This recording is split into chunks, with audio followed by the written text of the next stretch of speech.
Иницијативата Стоп за рудникот на смртта спас за Струмичката котлина денеска официјално објави дека успеале да ги соберат потребните потписи во Државната изборна комисија од жителите на Босилово и Ново село. Со истите добија зелено светло да бараат од општините свикување на итна седница и најавија дека веќе в понеделник ќе им ги достават на општинските органи. Ке чекаат на седницата да се распише референдум на кој жителите на овие две општини ќе гласаат за или против продолжување со работата на рудникот за бакар и злато и ловица штука. Со овие по 115 потписи, всушност нашата иницијатива стана официјална.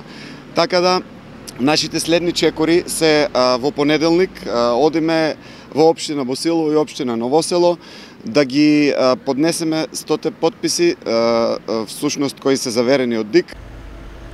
Активистите велат дека не само што ќе бараат општините да распишат референдум, ќе бидат секојдневно на средби со граѓаните од населените места каде што ќе се потрудат да им ја приближат реалната и досега заскриена слика за реалното работење на рудникот за бакар и злато и ловица. И апсолутно сме детерминирани да ја истереме работава до крај, значи додека рудникот и ловица не запре со секаква активност во овој регион.